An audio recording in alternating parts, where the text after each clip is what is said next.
The glory of the living God, who once was slain to reconcile him.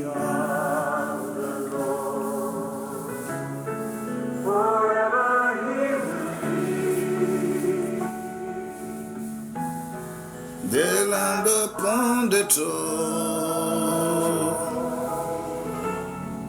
I gladly bow my knee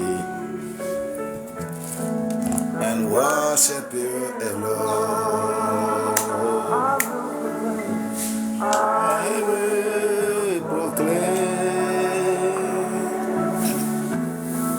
the glory of the risen God, who was slain to reconcile a man to God. Wherever you will be, the Lamb upon the throne, I gladly bow my knee and worship you alone. I will proclaim the glory of the risen God, who once was slain to reconcile a man to God. Forever you will be the Lamb upon the throne. Let me bow my knee and worship you alone.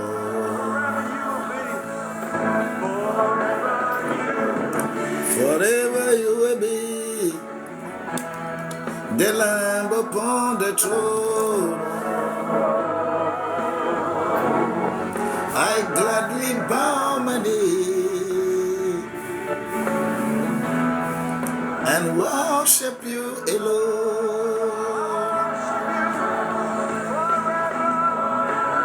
Forever you will be the Lamb upon the throne. I gladly bow my knee and worship you alone. Oh, Father, thank you. Shalom, shalom, shalom, all of you. We thank the Lord, we thank the Lord today, we thank the Lord. This first day of the throwing of the Holy Spirit, we are celebrating a new life. We are not celebrating the old life again because our lives have been changed. The Lord is taking care of us. The Lord will improve all our life deeply everywhere we are going. Forever you will be the Lamb upon the throne.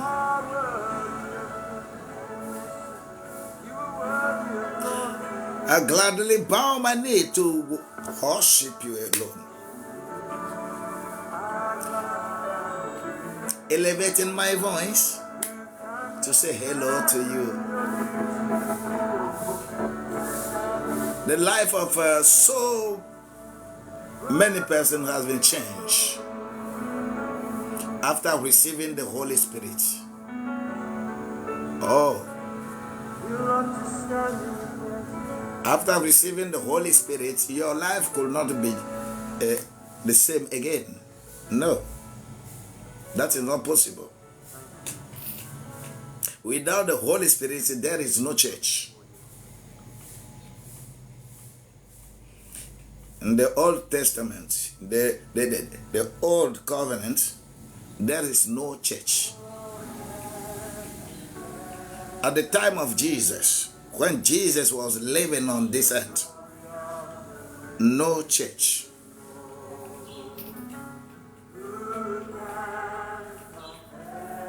After Jesus, the Holy Spirit brought us a church.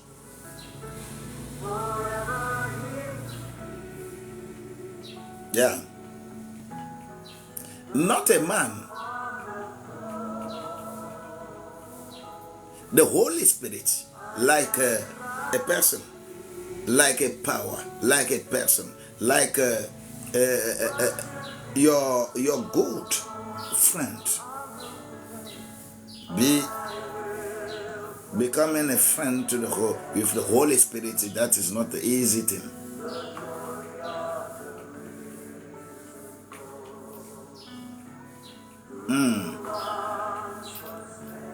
There was 12 disciples, but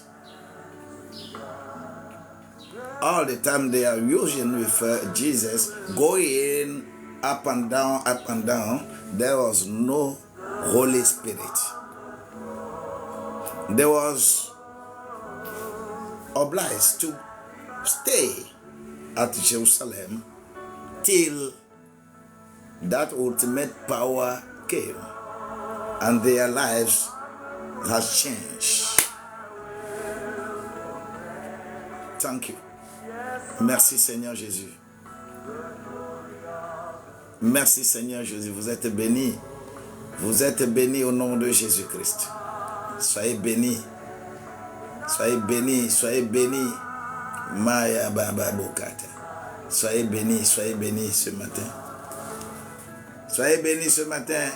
Je suis très content de nous retrouver dans la grâce de Dieu, de nous retrouver dans cette grâce-là. Je suis content de nous retrouver, renouveler, fortifier, devenir autre personne carrément. Oh Seigneur Jésus, merci. Nous qui ne sommes pas juifs, notre apôtre, c'est Paul. Notre leader,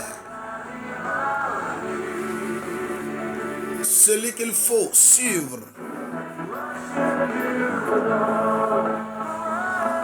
celui qu'il faut suivre, celui pour qui nous devons nous attacher solidement, c'est l'apôtre Paul.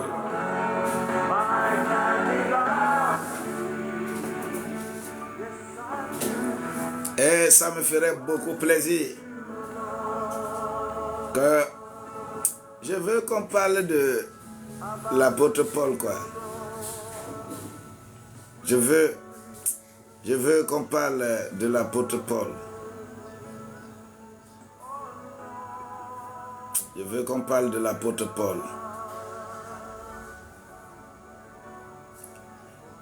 Je veux qu'on parle de l'apôtre Paul. Qui est aussi d'accord?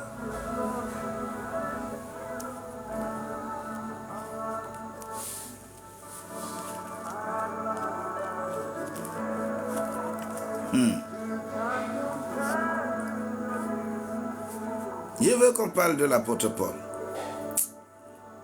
Il faut que je regarde. Parce que le gars, il m'inspire trop. Le gars, non. Il faut que nous apprenions quelque chose de ce personnage-là. Non. Il est comme ça, quoi. L'apôtre Paul. Si tu es d'accord avec moi, Nous allons, après cette fête de Pentecôte, parce que ce qui avait été la déclic en toute personne, bibliquement parlant, c'est le Saint-Esprit. Si tu es choisi, c'est que tu es choisi. Si tu n'es pas choisi, tu n'es pas choisi. Mais je suis persuadé que quelqu'un d'autre aussi sera choisi et va faire l'œuvre. L'œuvre pour laquelle on t'a appelé. Il est malade depuis hier, je ne comprends plus rien. Et toi, dégage.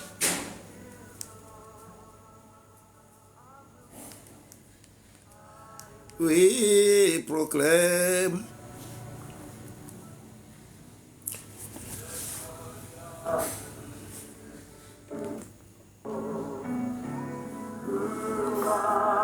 L'apôtre Paul, et j'aimerais que ça puisse être vraiment une étude que tu prends un bic, une feuille, un cahier. Vous savez, j'avais eu une grande personne dans mon pays, dans ma ville ici à Lomé. J'étais étonné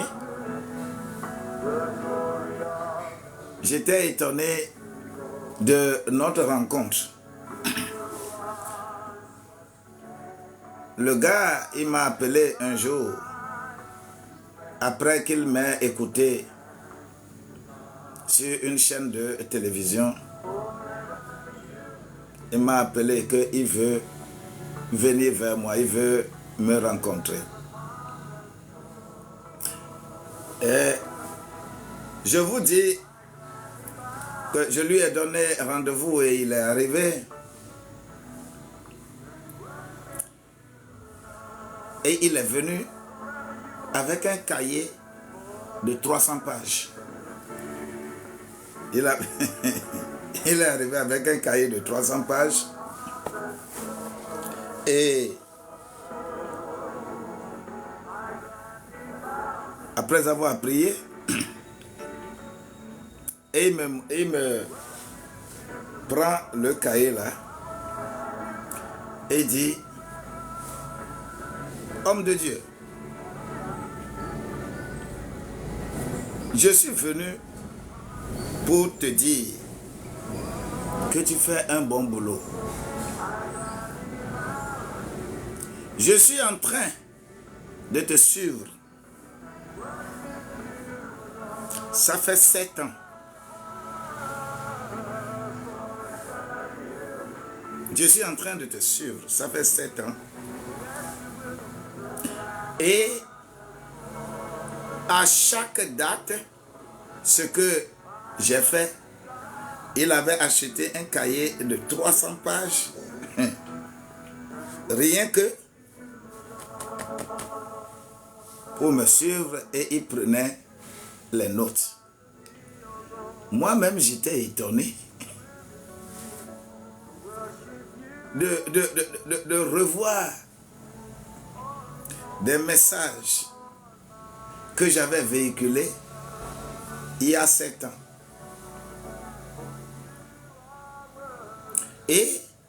Mais vraiment,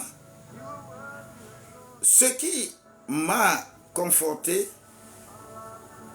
c'est que toujours c'est des messages évolutifs.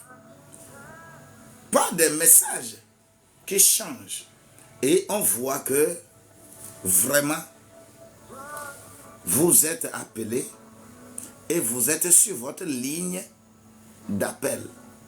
Et personne ne peut savoir si celui-là, depuis il a commencé, il est devenu riche ou il est devenu pauvre, il est ceci ou cela.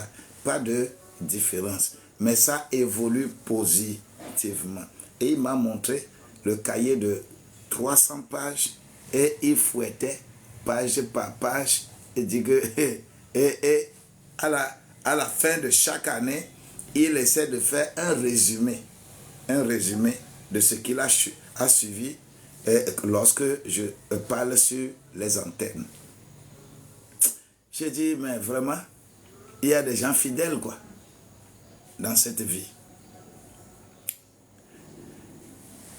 Dans nos pays, on n'agit pas comme ça au hasard sans qu'on ne nous suive. Un autre témoignage, c'était pendant les périodes de Covid-19 que je reçois également 2 témoignages. Puisque j'ai connu pendant cette période celui qui était chargé de me suivre par rapport à la légalité, par rapport au principe de communication de mon pays. C'est là où j'ai également su que personne ne communique, par exemple dans mon pays, et que l'État ou bien le gouvernement, le pouvoir ne destine quelqu'un pour le suivre. On suit tout ce que vous dites et on prend note. Si la chose est pertinente, ils enregistrent, ils déposent. Si un jour tu t'es levé, tu ne fais que insulter le gouvernement, insulter les personnalités, on enregistre, on dépose. Si un jour tu te lèves, tu fais des choses déplacées, on enregistre, on dépose. Ce n'est pas le jour que tu vas avoir un quelconque problème qu'on ira chercher des informations sur toi. Les informations sont stockées, individualisées au niveau des instances de régulation, de communication dans le pays. J'étais touché, ébahi, lorsque pendant le moment de Covid-19 en 2020, j'étais ébahi, touché, lorsque celui qui est réellement chargé de me suivre, qui est délégué de me suivre, a finalement cherché des moyens pour me contacter, ce qui en réalité ne devrait pas faire. Et il m'a dit, mais pasteur, vous êtes piquant, mais vous êtes trop logique.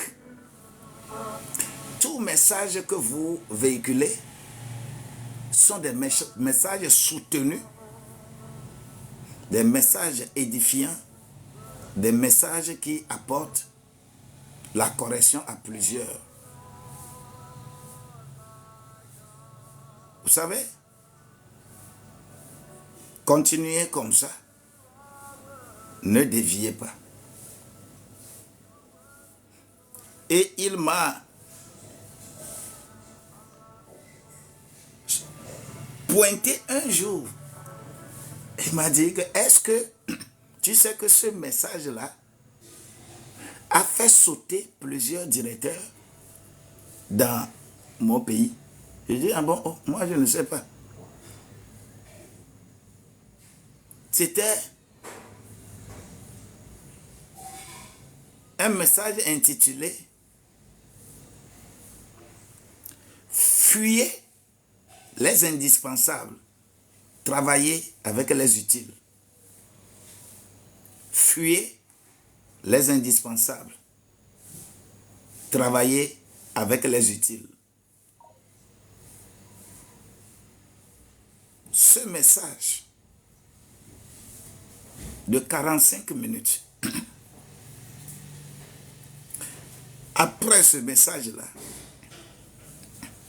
le troisième jour,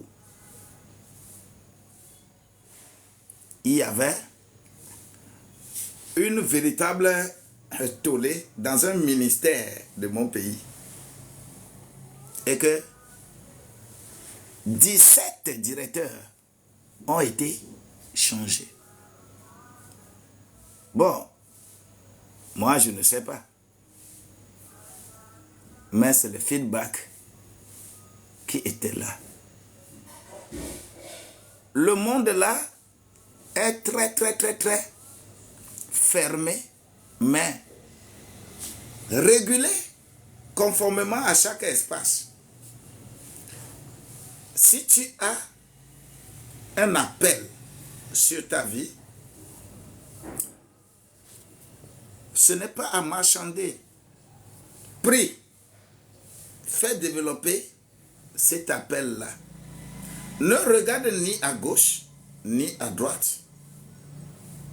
Ce qu'on t'a donné, lorsque tu seras dans cette logique-là, lorsque tu te laisseras guider par le Saint-Esprit,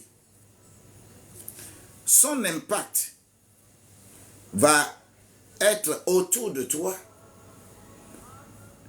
dans ta maison, partout où tu vas, et de très loin, des gens seront transformés. Nous avons besoin de transformer les vies. Raison pour laquelle les modèles de vie qui ont impacté le monde, qui ont révolutionné le monde, dans des domaines donnés, il serait bon quelquefois qu'on vienne sur ces modèles-là. Et un bon modèle pour les païens, les non-juifs, c'est l'apôtre Paul. Nous allons regarder un peu la vie de l'apôtre Paul. Cet homme, je l'aime beaucoup. Cet homme, je l'aime beaucoup parce que il s'est laissé faire ce que Dieu doit faire par lui. Il est bon. J'ai dit, il est bon, son amour est infini. Il est bon, son amour est infini. Oh, il est bon, Jésus est bon. Il est bon, son amour est infini. Oh, il est bon, Jésus est bon. Il est bon, son amour est infini. Je dis, il est bon, son amour est infini. Jésus est bon, son amour est infini. Il est bon, mon roi est bon. Il est bon, son amour est infini. Oh, il est bon, Jésus est bon. Il est bon, son amour est infini. Venons rapidement.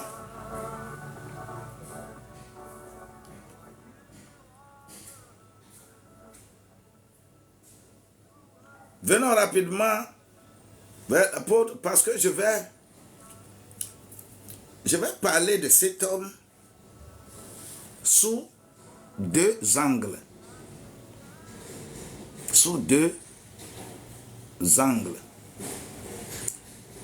Premier angle, c'est sa vision. Comment il est visionnaire. Premier angle. Comment il est visionnaire. Et second angle, qu'est-ce qui caractérise sa vie, son comportement, sa vie. C'est les deux choses-là que je vais... Parce qu'il y a beaucoup plus d'autres dimensions, mais l'apôtre Paul, je vais parler de ces deux choses. L'apôtre Paul, comment il est visionnaire. Quand tu es dans cette vision, quand tu es visionnaire, il y a un caractère qui accompagne cette vision. Quand on est dans un domaine donné, ce n'est pas tout caractère qui serait compatible à un travail donné.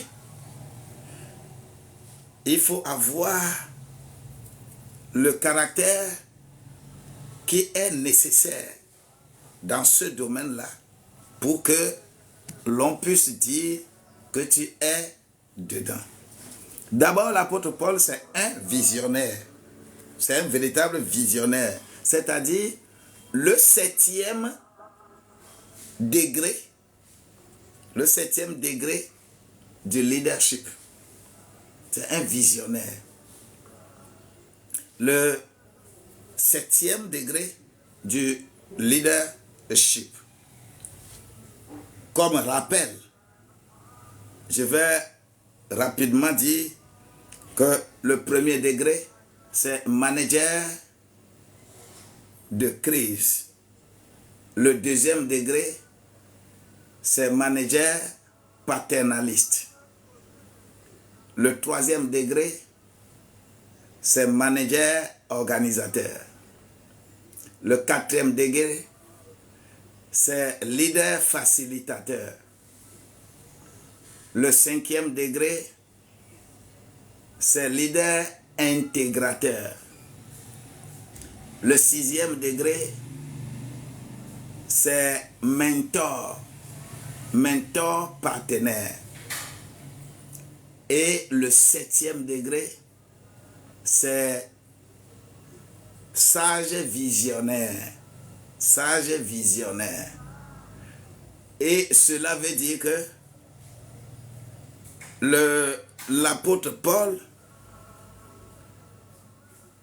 sa personnalité ne se situe ni au premier degré, ni au deuxième degré, ni au troisième degré, ni au 4e degré, ni au 5e degré, ni au 6e degré. Mais son appel, son leadership est situé au 7e degré, c'est-à-dire sage visionnaire. Je vais regarder qu'est-ce qui est la force de l'apôtre Paul. D'abord, sa naissance, il est dans les conditions réelles de Romains et Juifs. Romains et Juifs. Il est citoyen romain, il est citoyen juif. Et il est ancré dans la culture, les deux cultures. Et il comprend correctement toutes choses. Lorsqu'il était Saul, il a fait grande école de Gamaliel. L'école prestigieuse, l'école très prestigieuse de Gamaliel, il a fait cette école-là. On peut en parler une autre fois. Mais ce qui m'intéresse aujourd'hui, je fais d'abord comment il est visionnaire. Paul, en tant que visionnaire, il a d'abord la première chose qui est la vision de Christ. Amen. La vision, parce que c'est la base de tout. Il a la vision de Christ. Comment on peut dire que quelqu'un a la vision de Christ? L'apôtre Paul, il a la vision de Christ. Et toi et moi, nous allons chercher à comprendre ce que c'est la vision de Christ. Il était déjà très bon, hein? L'apôtre Paul était déjà très bon. Il connaissait bien la loi. Il connaissait correctement la Torah et tout ce qui s'y trouve. Mais il te faut avoir la vision de Christ. C'est-à-dire, qu'est-ce que Christ veut opérer à travers toi? Quand nous venons à Christ, à Christ, on s'est converti, Dieu veut nous utiliser. Mais Dieu ne peut pas nous utiliser sans que nous n'ayons la vision de Christ. Allons dans Actes, rapidement, Actes au chapitre 9, le 3e verset. Actes au chapitre 9, verset 3. Il est écrit dans ce passage-là, comme il était en chemin et qu'il approchait de Damas, tout à coup, une lumière venant du ciel resplendit autour de lui. Dis Amen. Une lumière venant du ciel resplendit autour de lui. La vision de Christ. Une lumière au-delà de toute lumière. Vous savez, lorsque nous prions réellement, nous demandons à Dieu, qu'est-ce que tu veux que je fasse pour toi? Il y a quelque chose qui vient. Et ce qui vient là, ne néglige pas. Ne néglige pas. Le verset 4. Parce que je vais lire cela dans ce passage-là. Je vais lire ce verset 3, le verset 4, le verset 5, le verset 6, et j'irai dans le livre des Actes pour voir leur application. La première chose, il faut avoir la vision de Christ. Donc, Acte 9, le verset 3 au verset 6. Je vais plutôt le dire comme ça. Et comme ils étaient en chemin et qu'ils approchaient de Damas, tout à coup, une lumière venant du ciel, resplendit autour de lui. Il tomba par terre et il entendit une voix qui lui disait, « Saul, Saul, pourquoi me persécutes-tu » Il répondit, « Qui es-tu, Seigneur ?» Et le Seigneur dit, « Je suis Jésus que tu persécutes.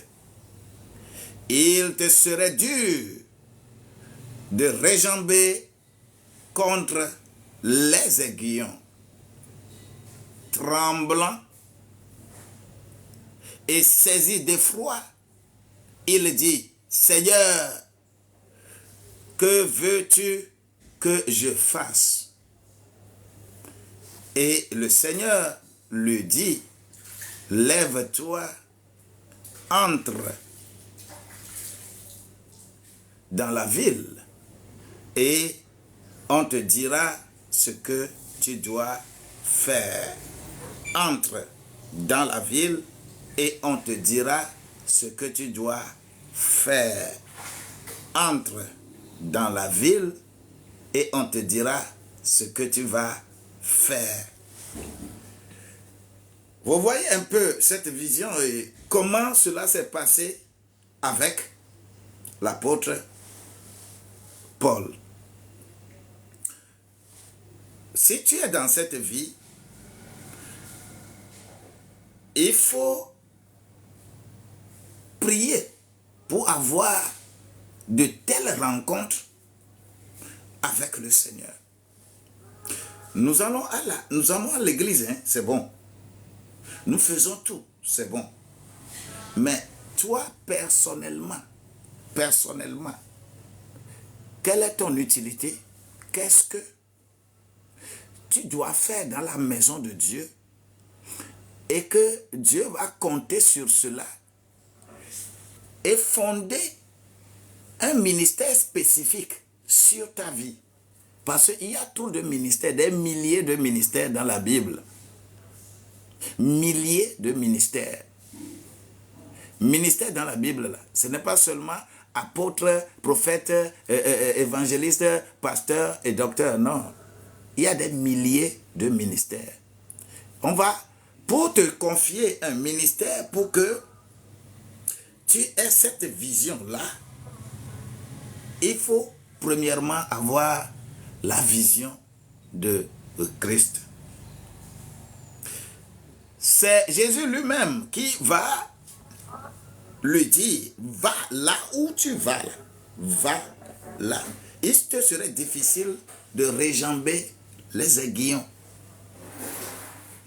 Va, on te dira ce que tu vas faire. Et dans cette logique, allons dans Actes au chapitre 26, versets 13 et 14. Faut jamais oublier la vision de Christ. C'est-à-dire, tu as été appelé, d'accord. On t'a confié un travail, d'accord. Maintenant, là, comment tu fais ce travail-là? À chaque fois que tu as quelques difficultés, il faut que le rappel de la vision revienne. Raison pour laquelle, devant Agrippa, devant n'importe qui, Paul ne va pas fermer sa bouche pour leur rappeler la base de son ministère. Comme moi, personnellement, je leur rappelle de temps en temps comment j'ai été appelé dans cette œuvre. Ce que je suis en train de faire là. Comment j'ai été appelé. Quelque chose s'est répété, qui s'est répété 3 fois. 3 fois. C'est-à-dire, ça c'est de Paul, je parle ça. Mais quand je prends Paul, on t'a aussi appelé. Quelle vision? Qu'est-ce qu'on t'a donné? Moi, personnellement, par exemple, moi j'ai été appelé comment? C'est 3 personnes, 3 hommes, dans des vestes que j'ai jamais vues sur cette terre. J'ai rencontré les 3 personnes et les 3 personnes m'ont dit, hé, toi viens. Ça c'est dans vision. Et je me suis approché et que les 3 personnes ont dit, les 3 personnes parlaient ensemble, c'est-à-dire quand ce n'est pas une personne qui parle, mais quand ils parlent ensemble. Et bien, à genoux. Et je me suis mis à genoux. Les 3 personnes m'ont imposé la main. ce qu'il disait.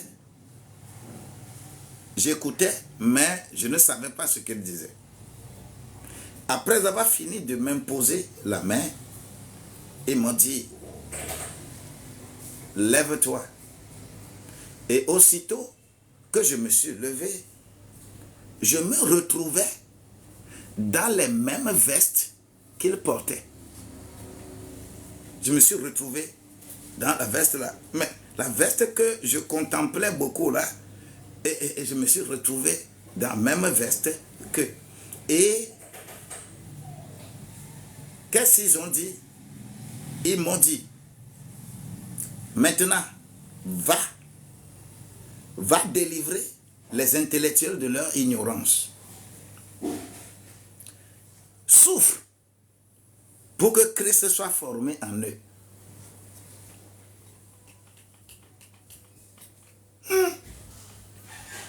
Je dis, ça c'est quelle histoire ça?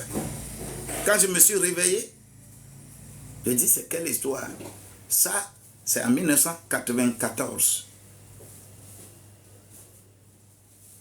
Et, bon, j'ai pris ça comme ça. 1997, même chose revient. Tu dis, hein, alors là, c'est sérieux. Mais je n'ai pas pris soin de mettre ça en pratique parce que je me disais que, oh, je travaille, donc je vais faire, je vais utiliser le salaire que j'ai là, je vais utiliser pour adorer Dieu. Et effectivement, ça a été toujours comme ça. C'est le 7 février 98. Le 7 février 98, c'était un samedi. J'avais pris ma Vespa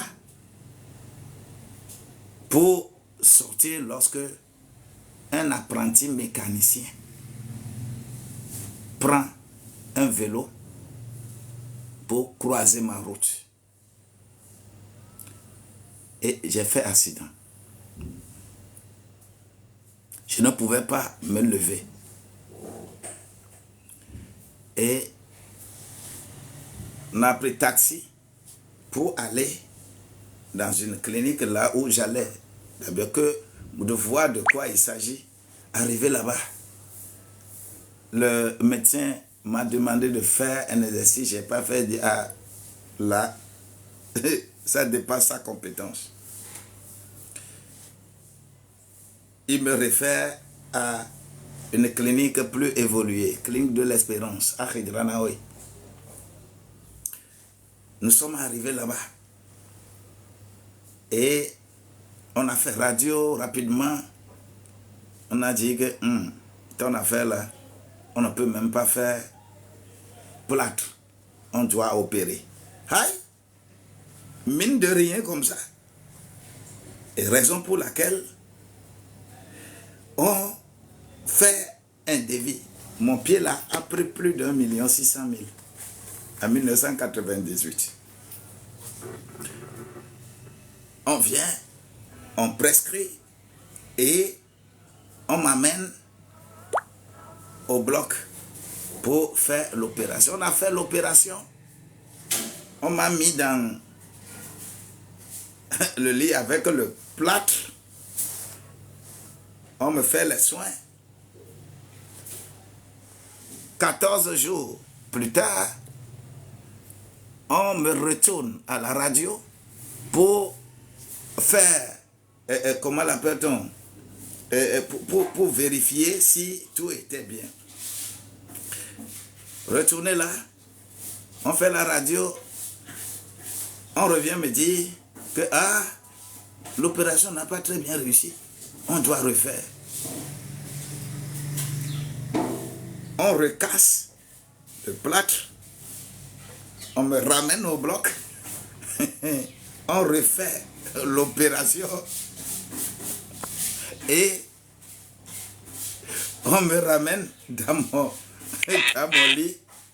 Et maintenant, encore avec le plâtre. Le jour où on a fait l'opération pour la seconde fois, et j'étais dans mon lit, c'est cette nuit-là que pour la troisième fois, ces trois hommes sont encore revenus. Ces trois hommes sont encore revenus. Et cette fois-ci, ils ne sont pas revenus avec les yeux doux, un visage doux. Les trois, quand ils sont arrivés, ils ont dit, tu refuses, non? Quand tu refuses, c'est ce que tu vas voir. Tu n'as pas encore vu quelque chose. Tu refuses, non? Aïe! J'ai dit, mais alors, donc c'est cette affaire-là qui me traîne jusqu'à ce niveau-là. Et en 98, là, j'ai dit à Dieu, Seigneur, aide-moi. Je ne vais plus dire quoi que ce soit. Je vais faire. Et je me suis mis dans cette histoire-là. Quand tu prends ce qui s'est passé avec l'apôtre Paul sur le chemin de Damas, et quand tu prends ce qui s'est passé sur ma vie, je dis, mais, et lorsqu'un serviteur de, quand vous vous rencontrez, lorsqu'un serviteur de Dieu, qui est dans l'œuvre réellement, te raconte pour lui aussi là, tu vas secouer la tête.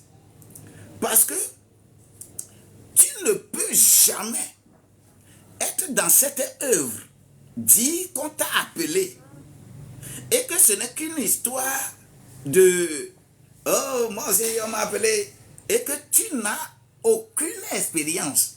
C'est-à-dire on ne t'a pas fait passer par la vision dans laquelle tu dois être, ce que tu dois être réellement pour Christ. Moi, on m'a dit, va délivrer les intellectuels de leur ignorance. Souffre pour que Christ soit formé en eux. Et c'est eux qui m'ont donné Galates 4, verset 19. Et ce verset, Galates 4, verset 19 là, à chaque fois dans mon ministère, à chaque fois dans l'œuvre que je suis en train de faire, à chaque fois que je veux m'écarter un peu de ce verset-là, je reçois des coups, piang, piang, piang. Dieu, lui, il intervient, il me châtie un peu, et il dit que, attention, et je reviens parce que c'est amer, c'est très amer. C'est-à-dire pour le corps humain là, c'est très très amer. Quand on parle de l'appel de Dieu, quand on te dit d'avoir la vision de Christ, la vision de Christ n'est pas quelque chose comme ça on ramasse dans la rue. La vision de Christ, c'est quelque chose qu'on vit. C'est-à-dire tu es appelé à faire l'œuvre de Dieu, l'œuvre de la personne, à travers le Christ. On doit te donner ta vision. Tu dois avoir la vision de Christ. Ça n'a jamais été facile. Hein? Ça n'a jamais été facile. Ça n'a jamais été facile pour quelqu'un pour avoir la vision de Christ. L'apôtre Paul a eu la vision de Christ. Et pour qu'on lui dise ce qu'il va faire. Et ça n'a jamais été facile pour quelqu'un. Laissez les gens là qui se lèvent dans les coins de rue, que je suis devenu prophète, je suis devenu pasteur, je suis tant. Ils n'ont que des choses pour vous escroquer. Ils n'ont que je ne sais pas comment décrire cela. Il faut avoir la vision de Christ. Paul a la vision de Christ. Je prie pour que quelqu'un ici puisse également avoir la vision. C'est amer, c'est difficile. Mais chaque fois que quelqu'un est appelé pour servir Dieu, Dieu le fait passer par un creuset. Dieu le fait passer par sa vision. Dieu lui communique sa vision. Et c'est des moments toujours douloureux. Des moments difficiles à supporter. Des moments que la vision de Christ n'est pas... Non,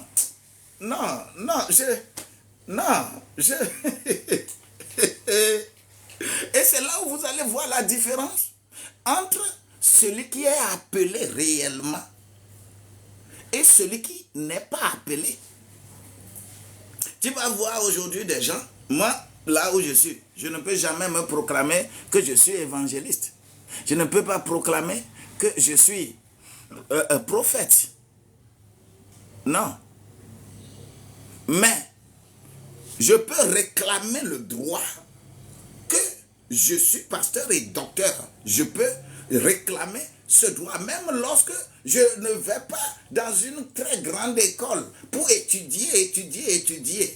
Je peux réclamer parce que Dieu m'a donné dans mon appel. Et c'est ce que je veux, que de façon spécifique, chacun de nous, quand tu me suis, fais de ton mieux. Toi aussi, fais de ton mieux pour avoir la vision de Christ.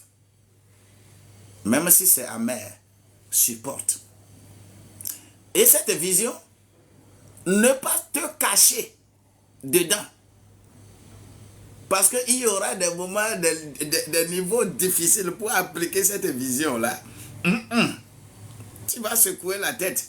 Mais le Seigneur va te fortifier pour que tu ne t'éloignes pas de cette vision de Christ que tu as.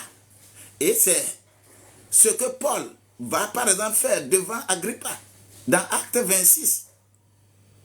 Et il va défendre correctement sa cause. Parce qu'il est dans sa vision de Christ. N'importe quoi peut se passer. On peut se lever contre toi. On peut vouloir même te tuer. Tant que tu as la vision de Christ, ça ne te sera difficile, ça ne te sera pas difficile de tenir ferme et d'aller jusqu'au bout.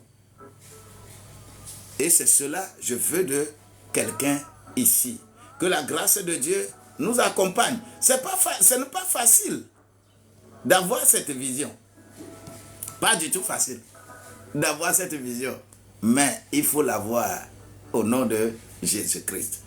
Bon, ça, ce n'est que la première vision qui est le socle de la vision de ce travail de toutes les contrées que tu dois aussi avoir. Donc, la seconde chose, tu dois avoir maintenant la vision missionnaire. Paul a eu la vision missionnaire. C'est-à-dire, après avoir eu la vision de Christ, il faut maintenant comment mettre cela en pratique. C'est encore une vision, la vision missionnaire. Ta mission part d'où et ça s'arrête où? Tu ne peux pas avoir toutes les missions. Un serviteur de Dieu n'est pas appelé à faire tout et tout. Non. Un serviteur de Dieu est appelé à faire ce pourquoi il est appelé. La vision missionnaire. Lorsque je suis dans Actes, au chapitre 16, verset 9.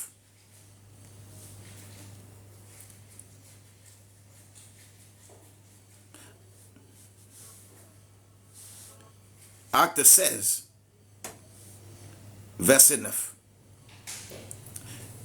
Qu'est-ce qui est écrit là? Vous voyez, tant que il a reçu la vision de Christ, cela veut dire que tout est maintenant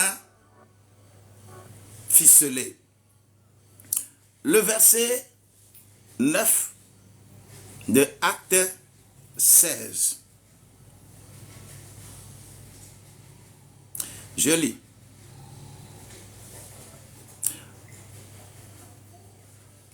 Pendant la nuit, Paul eut une vision. Un Macédonien, lui,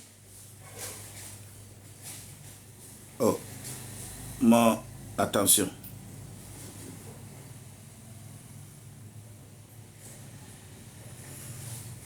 Un Macédonien lui apparut et lui fit cette prière.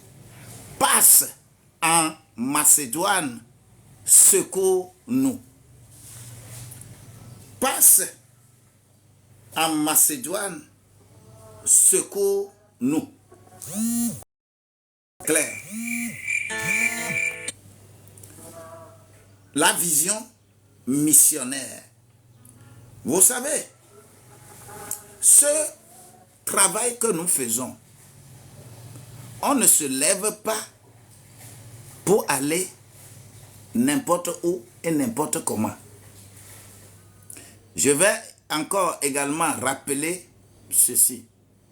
Si Dieu t'a appelé, si tu adores Dieu, quand tu lis n'importe quel verset dans la Bible, Dieu te donnera 3 choses liées à ce verset. La première chose, quel est l'objectif de ce verset-là? La deuxième chose, avec qui tu vas travailler pour atteindre cet objectif-là. Et la troisième chose, c'est où cet objectif-là doit être atteint. Ces 3 choses existent dans chaque verset que je lis dans la Bible.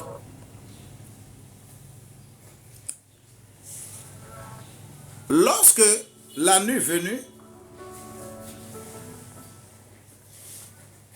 le Seigneur s'est apparu à Paul. Il a vu un Macédonien qui se tenait là et qui lui dit,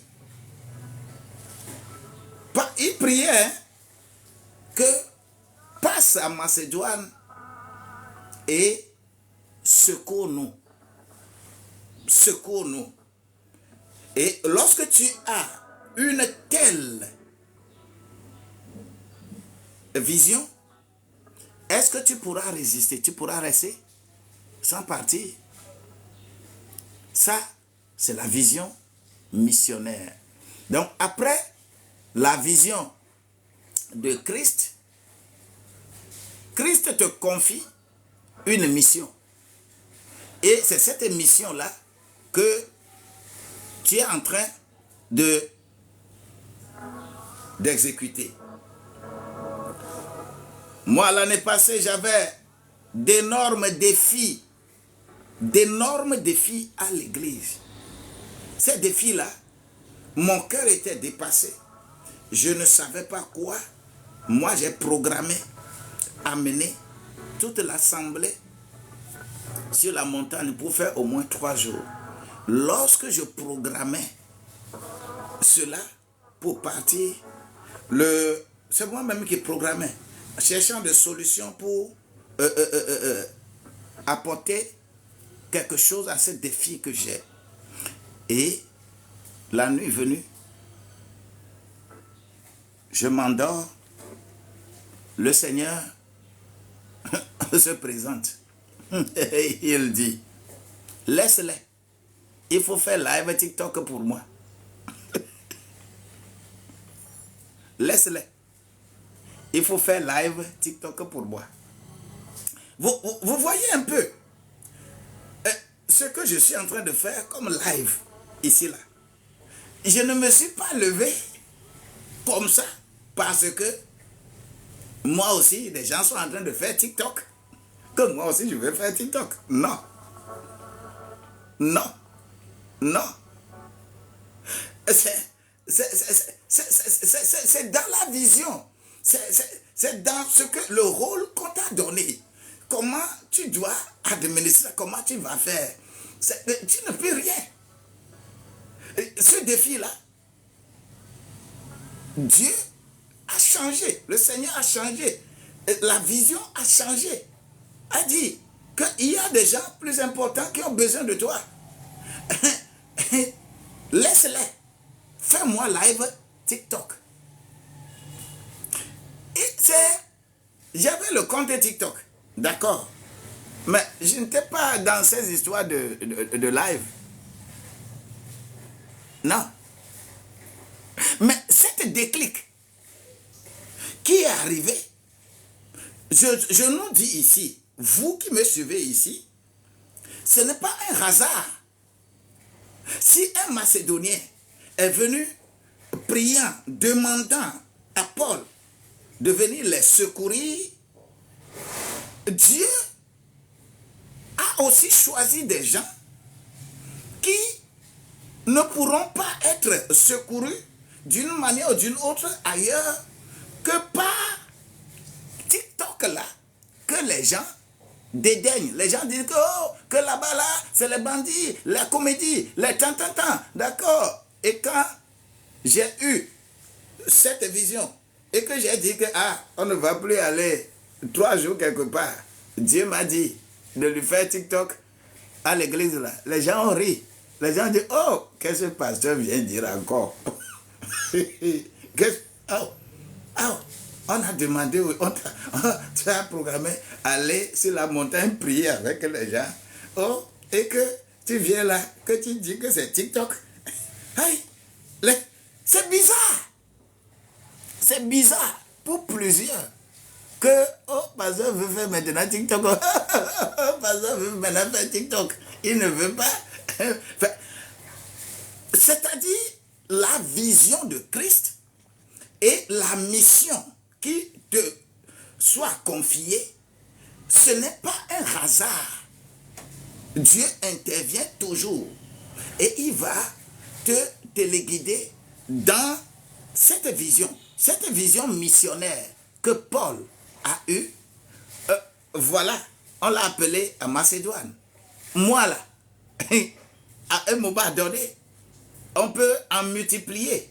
Mais à un moment donné, il me dit de faire ici. Que vous qui êtes ici là, vous avez besoin de moi. Vous avez besoin de la mission que Dieu me confie. Va délivrer les intellectuels de leur ignorance. Et plusieurs sur ces antennes-là qui développent leur intellectualisme pour faire l'œuvre de Dieu, beaucoup ont été démasqués. Dieu là, Dieu n'est pas intellectuel, Dieu est spirituel. Oui, et tout ce qui est spirituel est au-dessus de ce qui est intellectuel. Et c'est de ça il s'agit ici. La vision missionnaire. Troisième vision. Oh, bon, je pense que ces visions-là sont des choses palpables que tu touches dans l'œuvre. Troisième vision, la vision de témoignage. La vision de témoignage. Il s'agit de quoi? La vision de témoignage. Je vais aller dans Acte 18, verset 9. Vision de témoignage. Paul, non, ce monsieur-là, ce monsieur, c'est un guide. Ce monsieur, quand je le suis, et quand je suis ce que Dieu me communique, à chaque fois, ce que je dois faire, je secoue la tête. Acte 18, verset 9. Or, le Seigneur dit, de nuit, dans une vision, à Paul, ne crains point, mais parle et ne te tais point. Ne crains point, parle et ne te tais point. C'est lorsque vous arrivez dans ce ministère-là, là où c'est compliqué, là où il y a des obstacles, là où tout devient difficile, là où tu n'as plus de force pour avancer dans l'œuvre, il y aura toujours une vision de témoignage. Dans quel sens? Le Saint-Esprit viendra toujours pour te fortifier. Parce qu'à des moments de faiblesse, à des moments difficiles, à des moments où la mission devient difficile, tu as des adversaires devant, tu as des ennemis devant, tu as des gens normalement qui devaient soutenir l'œuvre avec toi et qui deviennent des gangrènes. Tu as des collaborateurs qui deviennent des gens que tu ne reconnais plus. Ceux qui doivent ramer pour l'avancement de l'œuvre, ils vont chercher à te ramener derrière. Ils vont chercher à te créer tous les problèmes. Mais si tu es réellement appelé et tu es dans la vision de Christ, Christ témoignera toujours dans des moments difficiles et que tu vas écouter par voix douce dans tes oreilles. Ne crains pas, ne te tais pas, avance, n'aie pas peur, vas-y, c'est difficile, mais va, continue. Ce témoignage-là, lorsqu'il est écrit que l'Esprit de Dieu témoigne à notre esprit que nous sommes enfants de Dieu. Et à chaque fois que tu es dans des difficultés, tu es dans des situations difficiles, je ne vais pas multiplier des exemples ici parce que j'en ai quoi? J'en ai. Oh my God. C'est une vision. La vision de témoignage. À chaque fois, tu verras celui qui t'a envoyé venir témoigner que tu es. Je suis avec toi. Ne crains pas. Vas-y. Ne crains pas. Je te fortifie. Vas-y. Oh my God. La vision de témoignage. Paul a cette vision de témoignage. Je ne vais plus donner exemple pour moi parce que c'est quelque chose qui devient comme la bouillie nous prenons chaque matin. Je vais aller sur la quatrième vision. La quatrième vision, il s'agit de la vision d'attention. Halala mansabakaba. Comment il fait? Oui, il s'agit de la vision d'attention. Oui, merci beaucoup pour Romains 16, Romains 6, 8, verset 16. Et témoigne à mon esprit que je suis enfant de Dieu. Et ajoute-moi le verset 26 aussitôt. Ajoute-moi verset 26. Parce que c'est encore là, quoi. Et quand tu es dépassé, tu ne sais plus quoi faire, tu ne sais plus quoi dire là. C'est lui-même, il va fredonner quelque chose. Il va te pousser à dire ce que tu ne savais pas. Il va le dire. Des frissons vont être en toi et il va te révéler des choses. Oui, C'est le témoignage là, ça vient toujours dans des moments difficiles. Au moment où tu es dans la mission et que c'est compliqué là, il te faut vision de témoignage. Maintenant, vision d'attention. Vision d'attention. Attention. Mansandabo, libro kokoyanda. Vision d'attention. Je vais aller dans Acte 22, verset 18. Acte 22, verset 18. Paul, il est bon quoi. Aïe, aïe, aïe, aïe, aïe, aïe, aïe, aïe. Je veux que toi aussi, après Pentecôte là, le Saint-Esprit que tu as reçu là, que le Saint-Esprit te fasse ce travail. S'il ne te l'a pas encore fait, te fasse ce travail-là dans ta vie. Vision d'attention. Acte 22, verset 18. Il est écrit là-bas, hâte-toi et sors au plus tôt de Jérusalem, parce qu'ils ne recevront pas ton témoignage à mon égard. Hâte-toi, sortez là. C'est-à-dire, vous savez, chaque fois, lorsque tu es dans la mission qu'on t'a confiée, le diable rame toujours. Diable. Oh. Parce que son rôle aussi, c'est d'empêcher le travail. Son rôle aussi, c'est d'empêcher que la mission qu'on t'a confiée, que cette mission n'arrive pas à bon port. Mais Dieu va te donner la vision d'attention. Attention. Pour que, tant que la mission n'est pas encore finie, tu ne vas pas mourir, laisser la mission. Non. C'est toi qu'on a appelé pour atteindre les objectifs de cette mission. La vision qu'on t'a confiée là.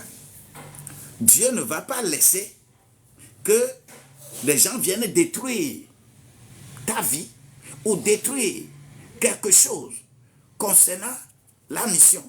Alors que le diable va toujours ramer pour que tu n'atteignes pas les objectifs de la mission. C'est là il faut avoir l'attention. Ne te mets pas dans des conditions n'importe comment pour agir n'importe comment. Dieu, il sait quand il va te sauver, comment il va te sauver. Ça là, la vision d'attention. Ne réagis pas de façon déplacée.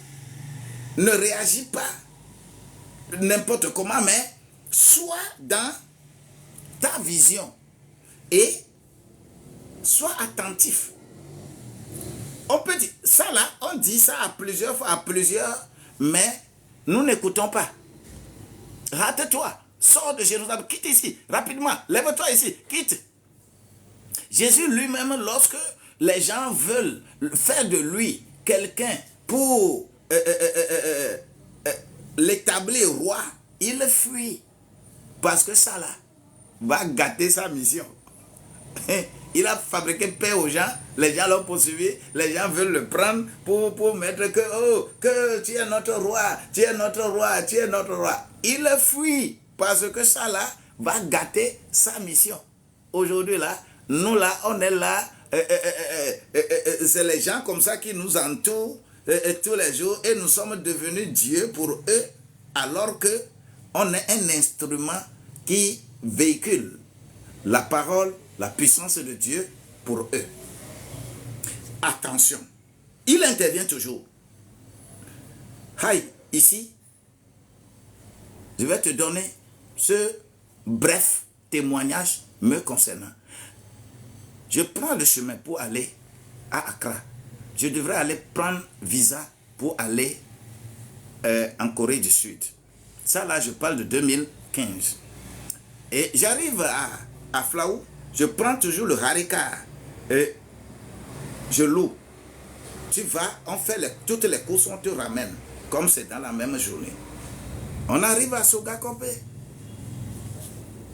Le véhicule que j'ai loué, le chauffeur, au moment où moi je donne mon passeport pour qu'on vérifie, quelqu'un est venu négocier place dans le véhicule. Et le chauffeur a accepté sans me contacter. Et quand on quitte Sogakope, on devait s'arrêter à Ada, sur le chemin, pour que la personne gare, une femme, gare son véhicule et rentre dans notre véhicule pour aller à Accra. Le chauffeur ne m'a rien dit. Et c'est quand on a redémarré à Sogakope que le chauffeur dit que I've done a mistake. But what kind of mistake? Je dis, oh, que c'est comme ça. Le véhicule qui est devant nous là, la dame a dit qu'elle va garer à Ada et rentrer dans notre véhicule pour que on le dépose à Accra. Qu'il ne m'a pas contacté, mais il a accepté. Je dis, tu as accepté? D'accord, il n'y a pas de problème. Dieu est au contrôle. Je n'ai pas résisté. J'ai le droit de dire, parce que j'ai loué le véhicule. J'ai le droit de dire que non. Ça là, on ne joue pas comme ça avec les gens. Mais j'ai accepté. Nous sommes arrivés là-bas. Elle n'a que garé au bord de... On n'a pas fait 2 minutes. Et elle est rentrée dans notre véhicule. Et on a pris le chemin en allant à Accra. Au moment où c'est garé, il y a au moins 5 véhicules qui sont passés, qui nous ont dépassés avant que on ne reprenne le chemin. On a continué comme ça. Arrivé à l'université de Kuala, où il y a une station d'essence. Devant nous là, loin, les véhicules qui nous ont dépassés, voilà un taxi bagage qui, on ne sait pas d'où, a quitté l'autre côté de la rue et a traversé la rue. Et les véhicules qui nous ont dépassés, quand on s'était arrêté en chemin, le premier véhicule, bam! Le second, bam! Le troisième, bam! Au moins 3 véhicules. C'était un accident très grave. Il y a eu un bus de 12 places qui était 3e véhicule qui voudrait freiner et feinter. Il y a un titan garé à côté et ce titan là a rasé le dessus de ce bus et le bus a fait comme ça en renversant tous ses occupants sur le goudron. Le jour là, je dis, mais quelle est cette histoire? Quelle est cette histoire? Là où le véhicule avait croisé, ce sont les véhicules qui nous avaient dépassés lorsqu'on s'est arrêté pour prendre cette dame-là. Hey, quand on a fait doucement, on a traversé le truc là et on est parti. Je ne pouvais pas parler. Ma bouche était calée. Vision d'attention. Je pouvais dire, c'est-à-dire Dieu a envoyé cette femme-là comme un ange pour que ce qui est programmé devant là, que nous ne rentrions pas dedans. Et c'est quand on a terminé cette histoire et la dame là veut s'arrêter à 37 et on l'a déposée là-bas. Et je dis au chauffeur, le Seigneur a envoyé son ange pour nous sauver. En toutes choses, l'attention pour voir par quel schéma Dieu va te sauver. Dieu va mettre un frein à ce que l'ennemi a programmé sur ta vie. Il faut avoir l'attention. Il faut avoir l'attention et écouter et respecter comment Dieu veut te conduire. La vision d'attention. Paul avait cette vision. Dans cette mission, il faut que nous apprenions de ces exemples de Paul, par exemple, pour gérer notre vie de mission. Ça, c'est 4e vision. Qui veut qu'on aille à la 5e vision? Parce que the time is tout.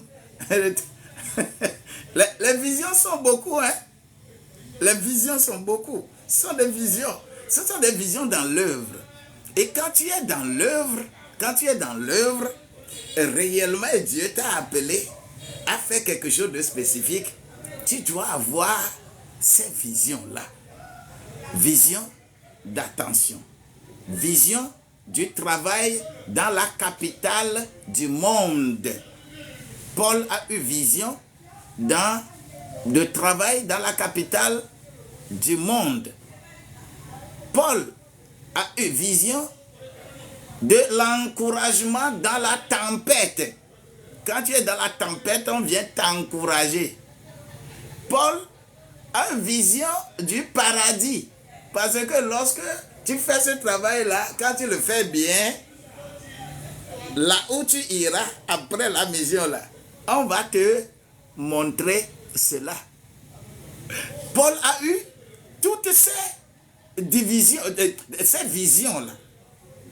Paul a eu la vision de l'obéissance. Obéissance.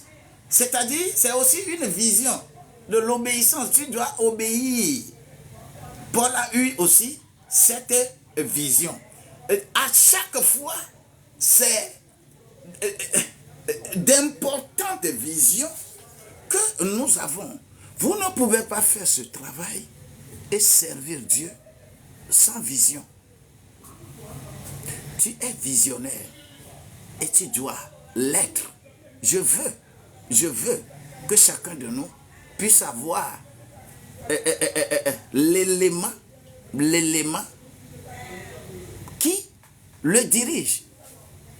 Et que tu aies réellement la possibilité de vivre cela dans tout ce que tu es en train de faire.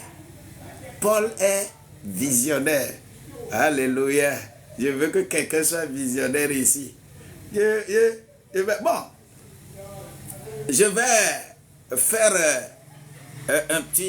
vais faire un petit document et envoyer dans le groupe Holistic Reformer. Je vais faire un petit truc que vous allez télécharger pour voir et être dans ça. Dieu que je sers, on ne sert pas Dieu dans un hasard. Non. La vie de Paul, ce qu'il est en train de faire là, ce que Dieu a fait avec lui, il va le faire pour nous tous. Il va te le faire. Je dis, il va te le faire.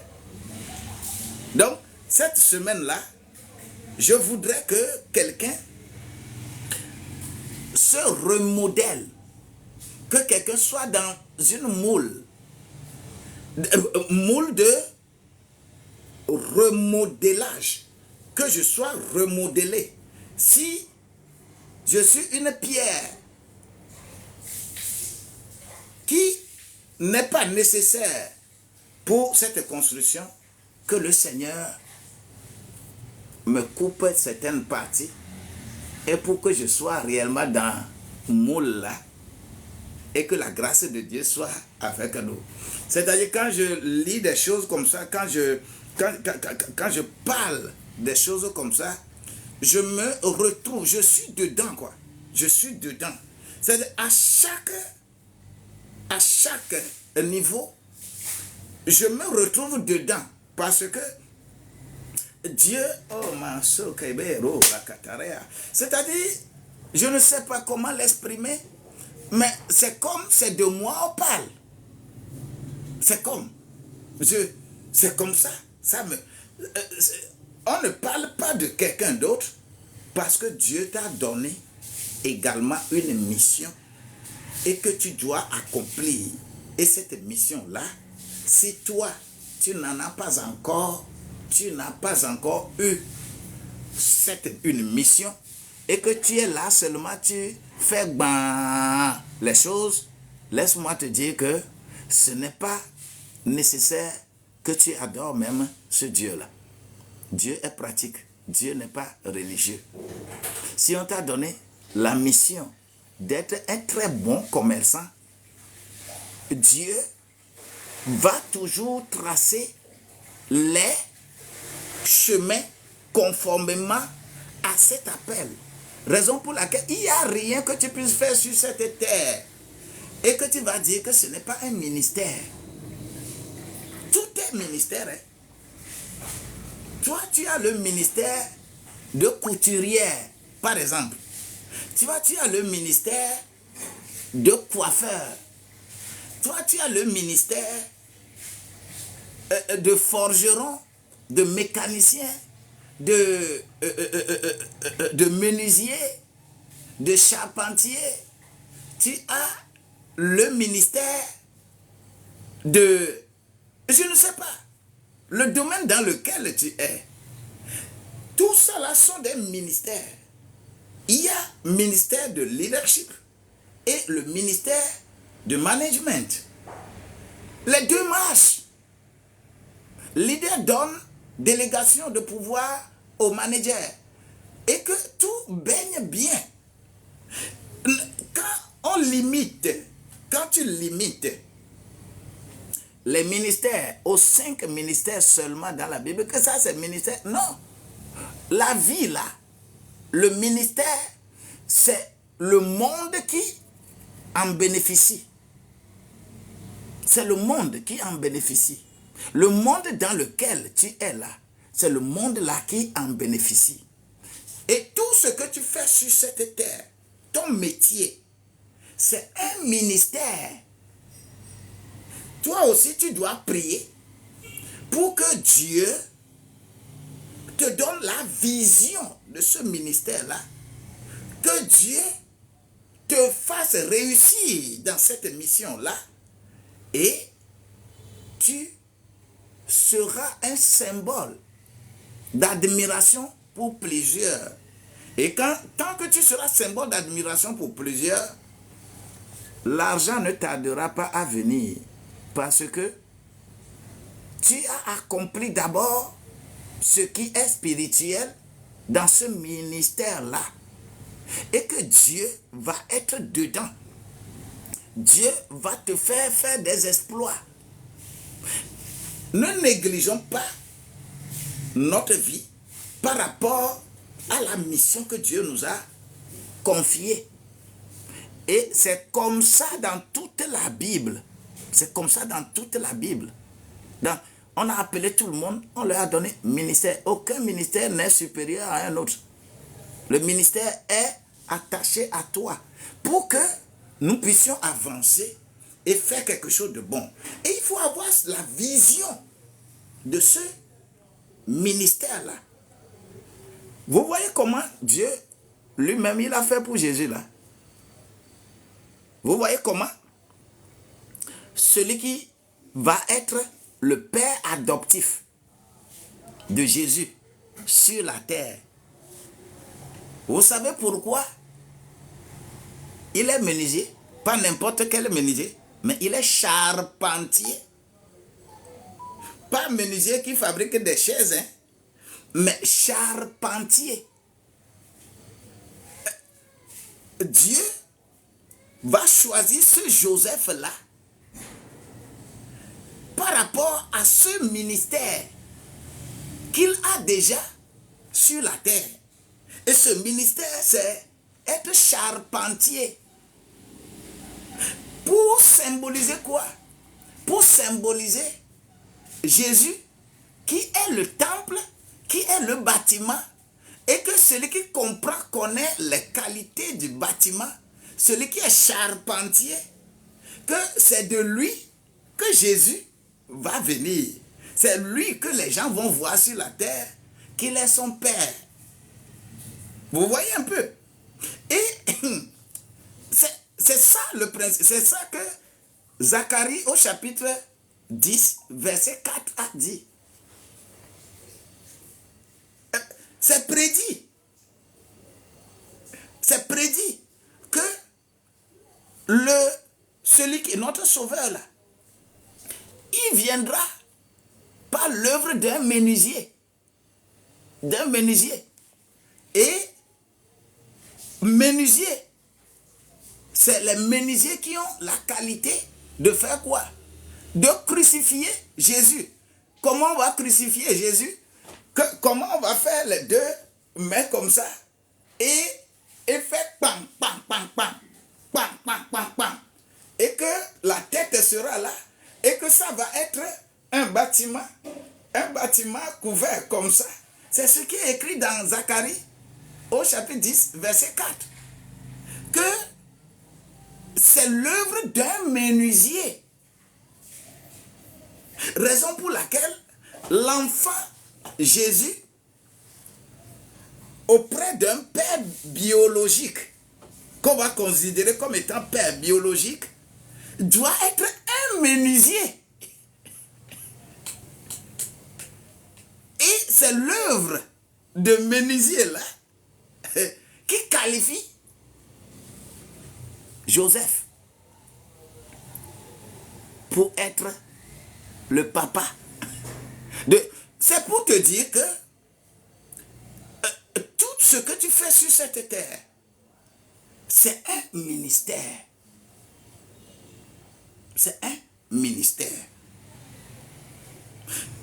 Lorsque Moïse est resté dans la maison du Pharaon, il ne pouvait pas rester là-bas de façon indéterminée pour devenir le sauveur de ce peuple. Il faut qu'il aille apprendre ce qu'on appelle être berger. Et on va l'amener au désert pour qu'il conduise les animaux, les bêtes de Jéthro. C'est-à-dire qu'il apprenne ce travail de berger. Et c'est un ministère qu'il a d'abord. Et c'est sur la base de ce ministère-là qu'il va être appelé pour fonctionner conformément à la vision que Dieu va lui donner. C'est-à-dire tous ceux qui sont dans la Bible là, je peux vous parler un à un de plusieurs. Raison pour laquelle, attention, Dieu n'appelle pas un chômeur. Si toi tu es un chômeur, tu n'as rien trouvé à faire, tu n'as pas un travail, tu ne peux pas faire un travail, ne te lève pas du jour au lendemain que Dieu t'a appelé. Dieu ne t'appellera pas. Si tu dis que tu es appelé, c'est toi-même qui es appelé. C'est toi-même qui te dis appelé dans cette œuvre-là. Et c'est eux qui créent tous les problèmes partout. Ils n'ont aucun fondement. Que la grâce de Dieu soit avec toi. Aujourd'hui, je m'arrête là.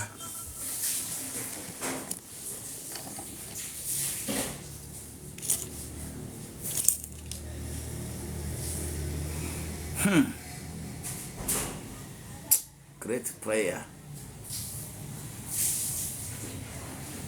A prayer. Oh, hallelujah. Soyez bénis, soyez bénis. Soyez bénis, réellement bénis. Soyez bénis. Je vais faire ça là quand je vais terminer, je vais donner une forme et envoyer ce document dans le groupe Holistic Réforme. Et que chacun de nous, nous allons prendre et continuer l'exercice chez nous.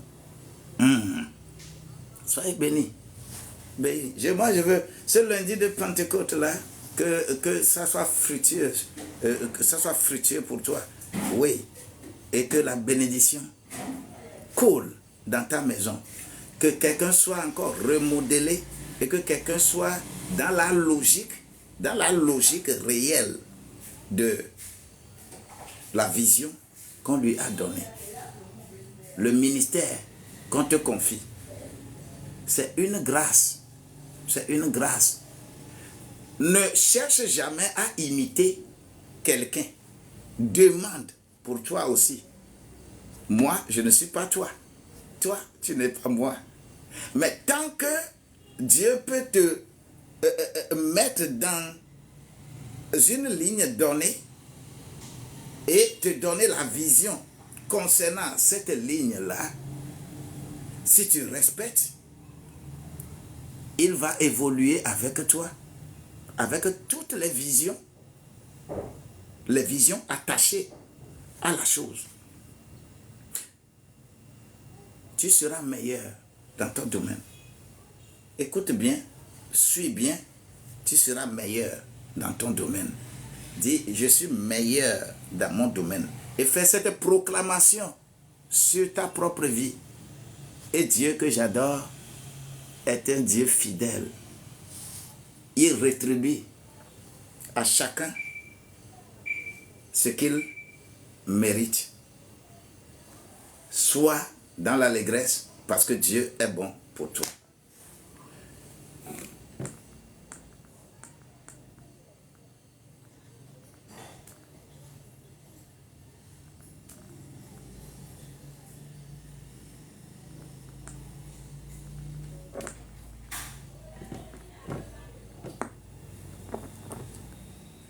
Je suis meilleur. That is. Effectivement, tu es meilleur. You are the best.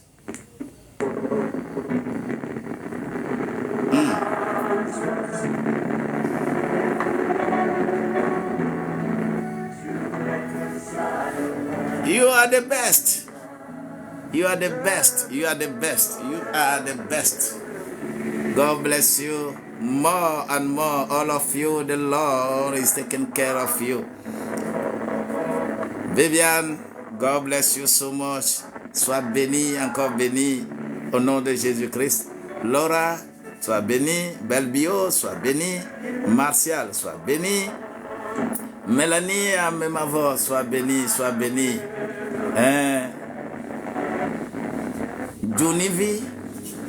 Junivi, sois béni. Samuel Ambassi, sois béni au nom de Jésus-Christ. Jeanne Bola, sois béni. Bro Rosine, sois béni.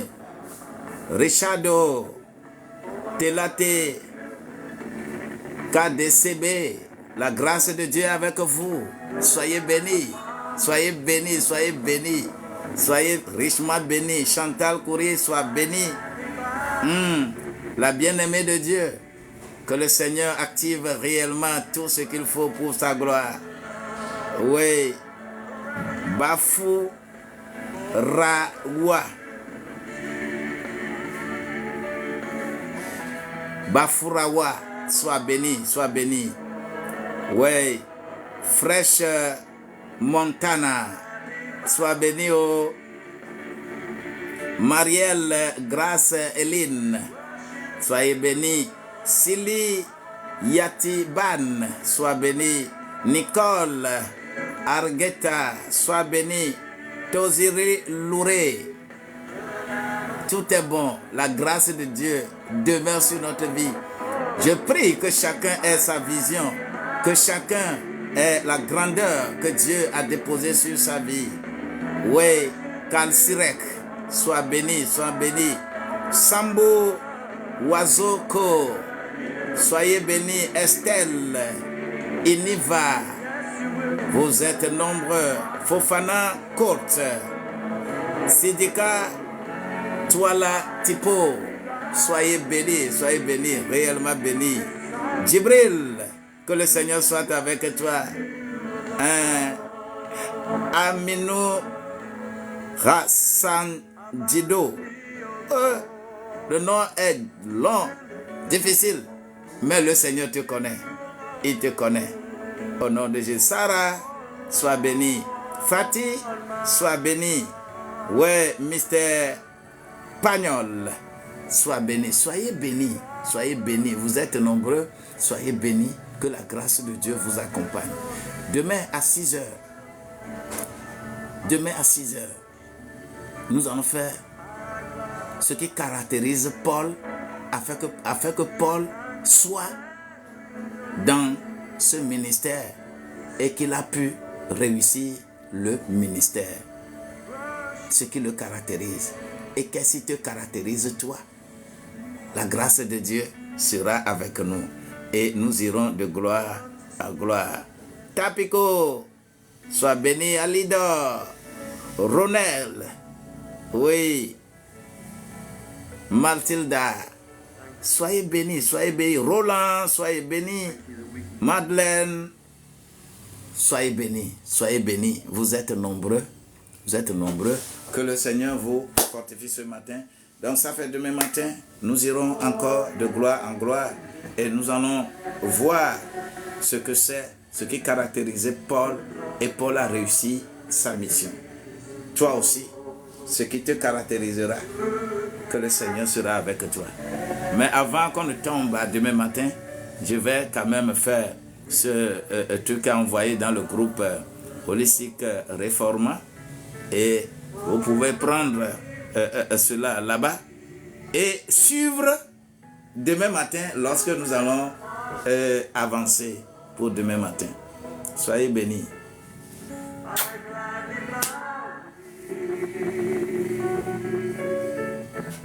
And worship you alone.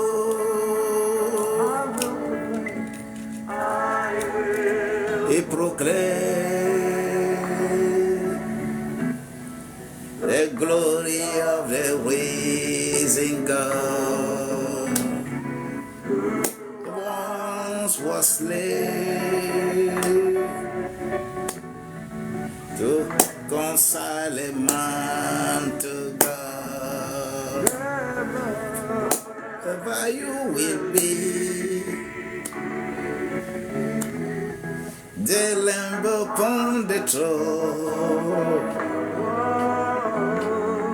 I gladly bow my knee and worship you alone. We proclaim the glory of the risen God, who was once slain, reconcilement to God. Je vous aime bien.